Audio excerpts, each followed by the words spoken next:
Hello everyone, so again welcome back to a new fresh lecture of complete DSA placement series. So it's a lecture number 6 and I'm genuinely sorry पिछले एक महीने से कोई video नहीं आई just because of my exams और थोड़ा hectic schedule हो गया था, बट नहीं अब ये कंटिन्यू रहेगी. हम अपनी प्लेलिस्ट बहुत जल्दी कंप्लीट करेंगे, नए नए concepts daily to daily basis पे पढ़ रहे होंगे. तो आई होप सो जो एक महीने का गैप आया होगा आपने उसमें पिछली वीडियोस को एक्सेस कर लिया होगा. आपने सारे जो हमने कॉन्सेप्ट पढ़े थे लाइक फ्लो चार्ट क्या होता है, फ्लो चार्ट के एग्जाम्पल्स क्या हैं, डेटा टाइप्स क्या हैं, वेरिएबल्स क्या है, टाइप कास्टिंग क्या होती है, कैसे नेगेटिव नंबर स्टोर होता है और आपका फर्स्ट प्रोग्राम कैसे लिखते हैं, एक एक लाइन का मतलब क्या होता है. आई होप आपने वो सब सारी चीज़ें ना देख ली होंगी. अगर कुछ भी डाउट हो तो आप नीचे वहाँ कमेंट सेक्शन में बता सकते हो या फिर आप इंस्टा पे डायरेक्ट बता सकते हो, वो डीएम करके वहाँ पे सारे डाउट्स क्लियर हो जाएंगे. तो यहाँ पे हम एक नया कॉन्सेप्ट पढ़े होंगे जो कि बहुत जाना पहचाना कॉन्सेप्ट है, विच इज़ ऑपरेटर्स. सबने सुना है इस ऑपरेटर का नाम और ये बहुत ना बेसिक सा वो है, मतलब कॉन्सेप्ट है. बट क्या होता है कभी कभी ना इंसान से गलती हो जाती है. गलती इन द सेंस बोलते हैं मतलब बहुत छोटे से टॉपिक है, लोग इस पे थोड़ा ज़्यादा फोकस ऑन नहीं कर रहे होते. बट क्या होता है कभी कभी एग्जाम्स में आ जाता है question, what are operators, types क्या होते हैं, पर्टिकुलर ऑपरेटर के बीच का डिफरेंस बताओ. ठीक है, कभी कभी ये इंटरव्यू में पूछ लिया जाता है. तो हम इस पे थोड़ा फोकस ऑन कर रहे होंगे, हम अपने कॉन्सेप्ट्स को पहले अच्छे से पकड़ बना रहे होंगे, फिर हम आगे बढ़ेंगे. तो बेसिकली ऑपरेटर होता क्या है? ऑपरेटर एक सिंबल है. सिंबल कैसा हो गया? प्लस का सिंबल हो गया, माइनस का सिंबल हो गया, मल्टीप्लिकेशन का सिंबल हो गया, डिवीजन का हो गया. ये एक सिंबल हो रहा होता है जो कि ऑपरेट हो रहा होता है किसी वैल्यू पे. क्यों? क्योंकि हमें कुछ मैथमेटिकल कैलकुलेशंस करनी होती है या फिर कुछ लॉजिकल कॉम्पिटिशंस. अब हम इसी को एक लाइन में लिख लेते हैं. क्यों? क्योंकि हम साथ के साथ अपना वो भी तैयार कर रहे हैं ना, नोट्स.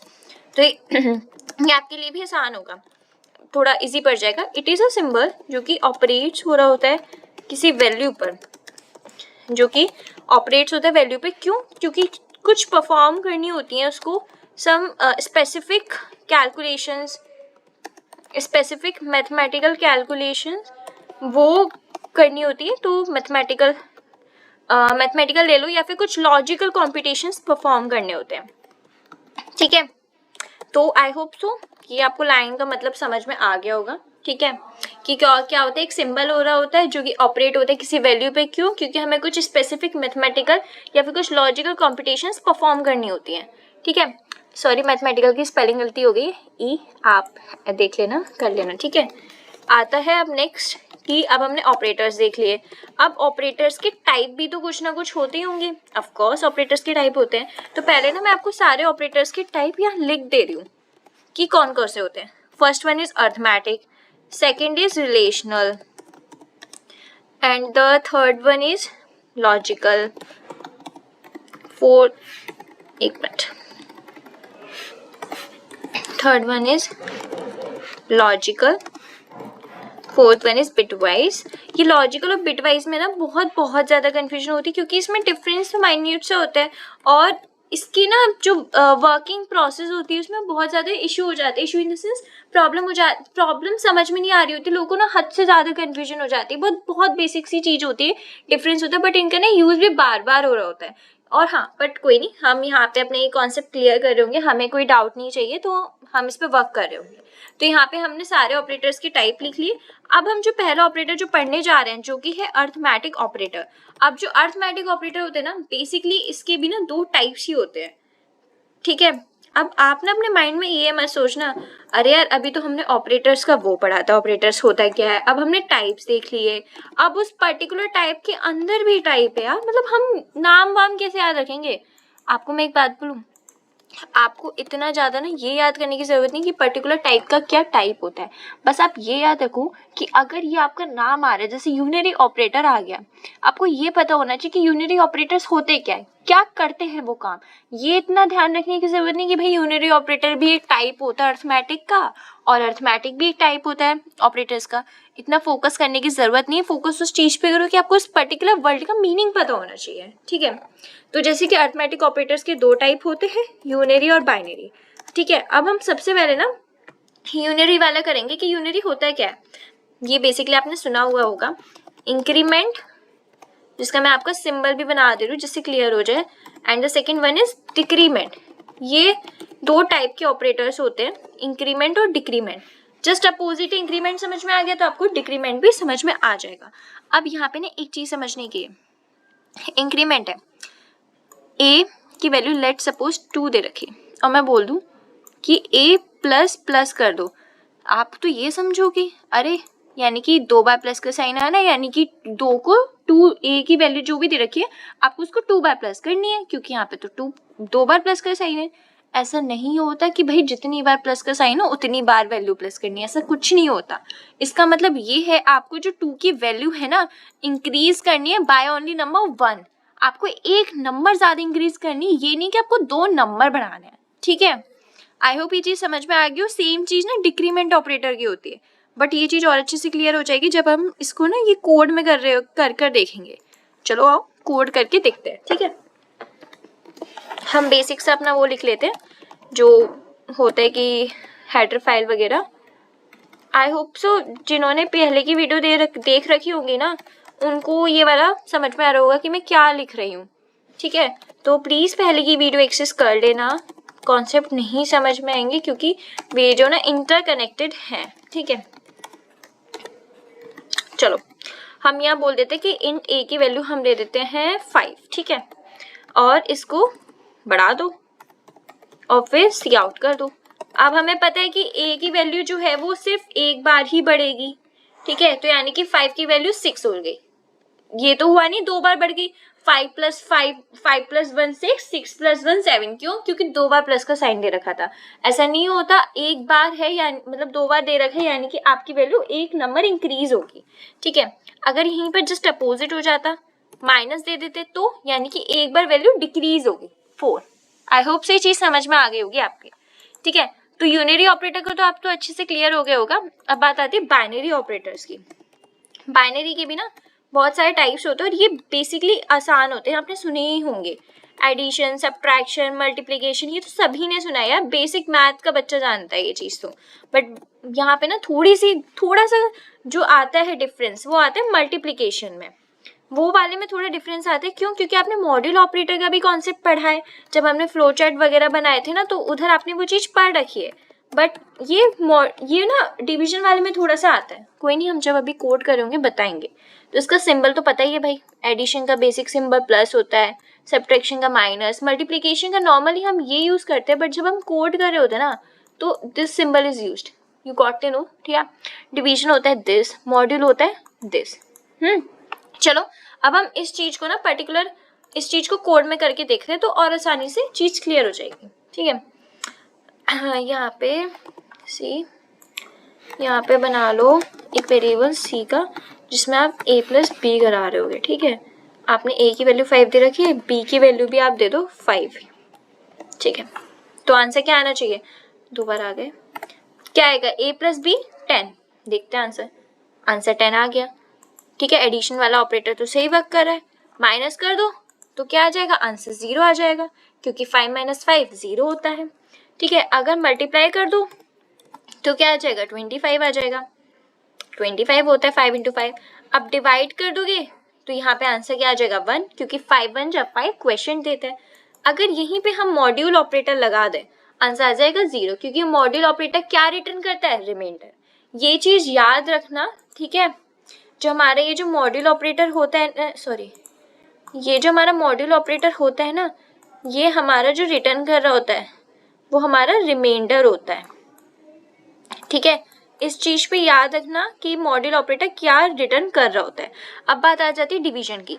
डिवीजन पे वहाँ ना हमने बेसिक से डिवीजन देखा 5/5 का, तो क्वेश्चन क्या आ गया? 1। अगर यहीं पर डिवीजन हो जाता है आपका 2/5 का, ठीक है, तो बेसिक मैथ जो बोलती है 2/5 का क्या आना चाहिए? 0.4 होना चाहिए। बट जब आप कैलकुलेट करोगे ना तो आंसर 0 आएगा। अब बोलोगे 0 क्यों आया? 0 इसलिए आया क्योंकि जो दोनों डेटा टाइप इंटीजर है, आपने यहाँ पे डेटा टाइप क्या लिया है? इंटीजर लिया है, ठीक है। तो आपका यहाँ इंटीजर बोलता क्या है? मैं सिर्फ इंटीजर वैल्यू ही प्रिंट करवाऊंगा। इंटीजर वैल्यू क्या है? 0, ठीक है। अगर यहीं पर आप डेटा टाइप ले लेते फ्लोट, ठीक है, यहीं पर आप ले लेते डबल, तो आप क्या होता है? ये पूरी वैल्यू प्रिंट हो जाती है। क्यों? क्योंकि फ्लोट बोलता है कि मैं डेसिमल नंबर भी अलाउ कर लूंगा, एंड डबल तो बोलते ही है भाई कितने भी बड़े से बड़े डेसिमल नंबर क्यों ना हो मैं वो अलाउ कर लूंगा। बट इंटीजर क्या बोलता है कि सिर्फ मैं इंटीजर वैल्यू ही प्रिंट करवाऊंगा। तो आई होप से यहाँ पे आपको समझ में आ गया हो, आपको ऑपरेटर की डेफिनेशन समझ में आ गई हो, टाइप्स ऑफ ऑपरेटर समझ में आ गए हो। अर्थमेटिक की भी 2 टाइप होती है, यूनिटरी, बाइनरी। यूनिरी का भी कॉन्सेप्ट समझ में आ गया हो। अभी हम पता है यूनिरी के ना डीप में नहीं गए, इंक्रीमेंट में भी और डिक्रीमेंट में ना दो तरीके के और होते हैं, जो होता है पोस्ट इंक्रीमेंट और प्री इंक्रीमेंट। अब पोस्ट और प्री इंक्रीमेंट बहुत बहुत माइन्यूट से डिफरेंस है, बट कहीं कहीं ना ये क्वेश्चन पूछ लिया जाता है इंटरव्यू में। क्यों? क्योंकि मैंने बोला ना वही चीज, बहुत बेसिक सी चीज है, तो लोगों को लगता है कि हम उस चीज पे ध्यान नहीं देंगे, बट हमें ऐसा नहीं करना। तो हम ही आगे डीप में डिस्कस कर होंगे इन दी अपकमिंग लेक्चर्स, तो इतना वरीड होने की जरूरत नहीं है। बस अभी फिलहाल ये पता होना चाहिए कि इंक्रीमेंट क्या होता है, डिक्रीमेंट क्या होता है, ठीक है। तो आपको यूनिरी मैंने बता दिया, आपको बाइनरी के टाइप्स बता दी, बाइनरी के इवन एक एक कोड करके दिखा दिया। अब हम जो नेक्स्ट पढ़ रहे होंगे ना वो होगा हमारा रिलेशनल ऑपरेटर्स, कि रिलेशनल ऑपरेटर्स क्या होते हैं। ओके, मैं है ना बेसिकली आपको यहाँ पे उसके सारे ना सिंबल्स बना के दिखा दूंगी। क्यों? क्योंकि ना वो लिखने में भी टाइम वेस्ट होगा, इतना अच्छे से समझ नहीं आएगा, बट जब हम कोड कर रहे होंगे ना तो वो चीज़ आपको समझ में आ जाएगी। जैसे कि पहले ये होता है इज इक्वल टू, ठीक है, ग्रेटर का होता है, ग्रेटर इज इक्वल टू होता है लेस, फिर होता है उसके बाद लेसर का होता है, फिर लेसर टू इक्वल टू होता है, फिर नॉट इक्वल टू। दीदी आप ही इतनी जल्दी क्या बोल गई, कुछ भी समझ नहीं आया। डोंट वरी, हम इसको एक एक चीज को कोड करके दिखा रहे होंगे तो आपको अच्छी सी चीज समझ में आ जाएगी। बट फिलहाल जो मैं बोलूंगी ना वो ये बोलूंगी आपको ना, दिस बहुत बहुत बारी क्वेश्चन पूछे जाते हैं कि दिस इज इक्वल टू, और मैं अभी आपको जब असाइनमेंट ऑपरेटर बताऊंगी फिर एक सिंगल इक्वल टू और डबल इक्वल टू में क्या डिफरेंस है पता है। ये इज इक्वल टू इसलिए यूज होते हैं जिससे आप वैल्यू कंपेयर करा पाओ कि जो दो वैल्यू दे रखी ए और बी वो सेम है कि नहीं है, ठीक है। अभी मैं आपको इनका कोड करके दिखाऊंगी ना, सब चीज का पता चल जाएगा, ठीक है। चलो कोड पे बढ़ते हैं डायरेक्ट। हम यहाँ पे लगाते हैं ए इज इक्वल टू बी, ठीक है। देखते हैं आंसर इसका आना चाहिए 0, नहीं 1 आएगा। 1 क्यों आया 1? क्यों? क्योंकि हमने पहले क्या करा, ए की वैल्यू असाइन कर दी 5 और बी की वैल्यू असाइन कर दी 5। अब हमने एक और वेरिएबल बनाया सी टाइप का, बोला उसमें चेक करो क्या ए इज इक्वल टू बी है, यानी कि ए की वैल्यू बी की वैल्यू सेम है। ऑफकोर्स 5 और 5 इज इक्वल टू है, तो यानी कि आंसर हाँ है, यानी कि ट्रू है।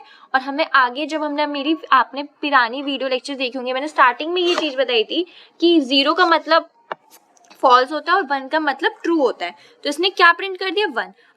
अगर मैं अपने कन्वीनियंट की पर्सनली अकॉर्डिंग बोलूँ ना तो मैं यहाँ पे इफ और एल्स का कॉन्सेप्ट यूज कर रही होती, यानी कि इफ अगर A is equal to B है then C out yes, else C out no. But अभी मैंने आपको इफ और एल्स का कॉन्सेप्ट नहीं पढ़ाया है, हम अपनी नेक्स्ट अपकमिंग वीडियो में इफ और एल्स का ही कॉन्सेप्ट पढ़ेंगे, तो जब वो चीज़ और अच्छे से क्लियर होगी।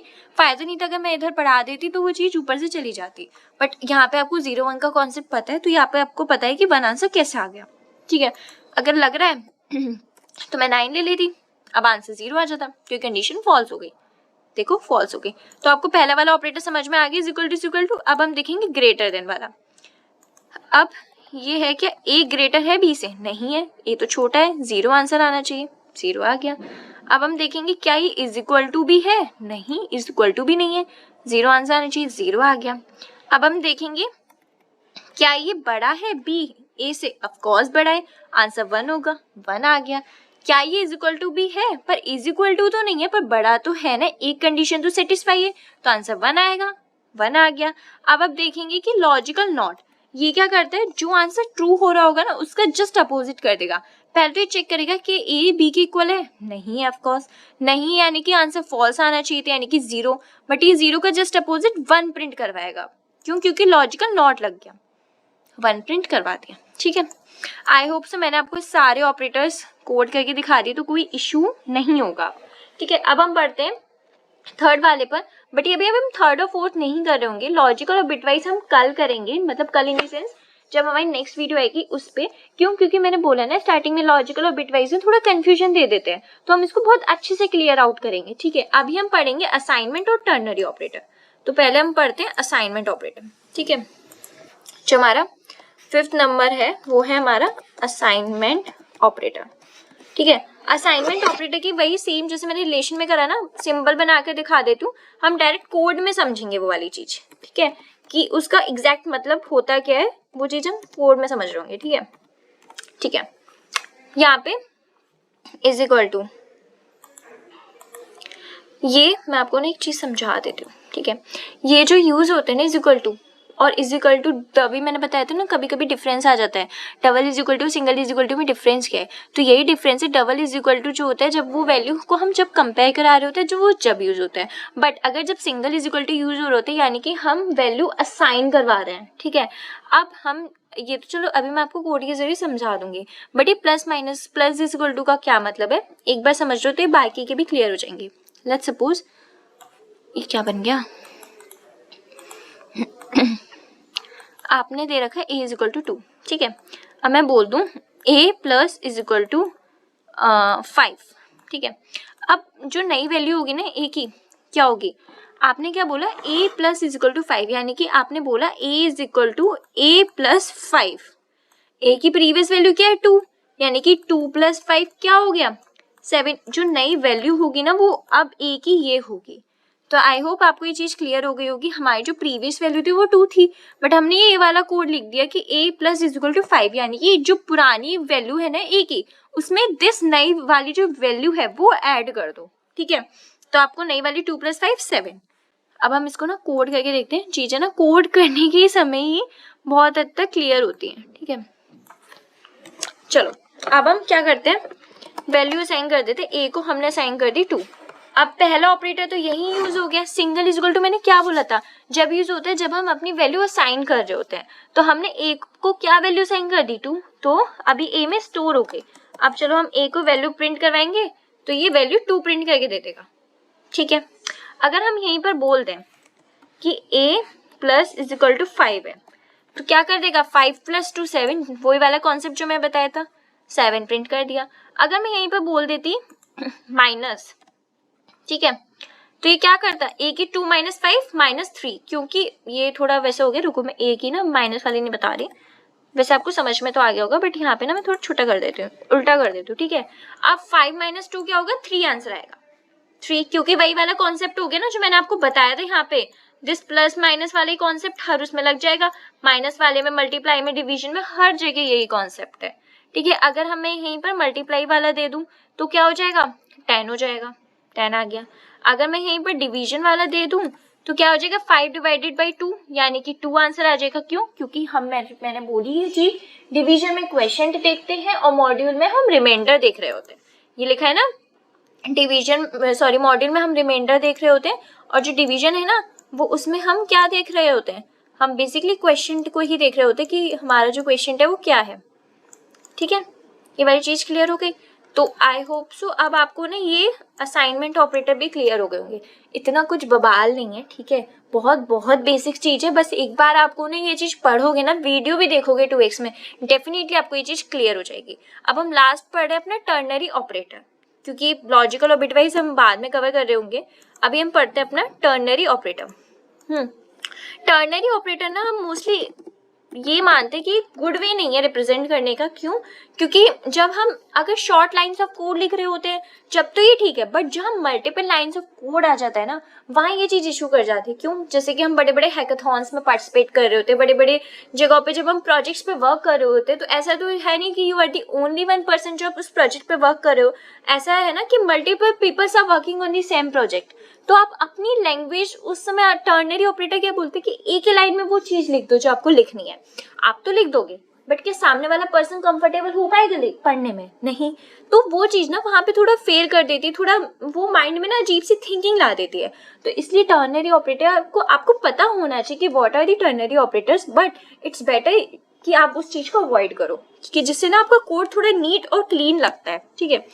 मैं आपको इसका बेसिक सिंटेक्स बता देती हूँ, ठीक है। टर्नरी ऑपरेटर का जो होता है, जैसे कि पहले वो आपको एक्सप्रेशन 1 जो है ना वो चेक करवा रहा होता है कि बोला क्या क्या कंडीशन है, फिर आपका एक्सप्रेशन 2 देखता है मतलब कि इसमें से एक्सप्रेशन 2 सही है या फिर आपका एक्सप्रेशन 3 सही है। ये इतना समझ में नहीं आएगा, मैं आपको डायरेक्ट कोड करके बताती हूँ, ठीक है। ये हटा दो, ये वाला हटा दी। जैसे हम ले लेते हैं, आपने इंट ले लिया 3, ठीक है, और बी को ले लिया आपने 4। अब आपने एक रिजल्ट टाइम का वेक्टर रिजल्ट नहीं सी नाम का बनाया, उसमें आप ये चीज चेक करवा रहे हो कि ए जो है वो छोटा है बी से या नहीं है, एंड अगर है, ठीक है, तो ये कौन सा वाला, मतलब ये वाली कंडीशन पहले तो आपने चेक करवा ली, फिर बोला कि बी सही है या फिर ए सही है, जो भी है वो आपको प्रिंट करके दे दे, सी आउट कर दो सी, ठीक है। अब ऑफ कोर्स बी बड़ा है या फिर ए बड़ा है, 4 बड़ा है, क्यों 4 इन द सेंस बी बड़ा है, ऑफ कोर्स बी बड़ा है ए छोटा है, तो ये आंसर प्रिंट करके दे दिया बी। अब आप देख रहे हो ये कोड हमने एक ही लाइन में पूरा लिख दिया, तो ये होता है आपका टर्नरी ऑपरेटर। बट अगर हम कोड को, ये मुझे तो समझ में आ रहा है, बट अगर यही वाली चीज कोई पर्टिकुलर बाहर वाला पर्सन पढ़ेगा ना तो उसको ये चीज समझ में नहीं आएगी, तो इट्स बेटर कि हम ये वाली चीज ना अवॉइड करें, ठीक है।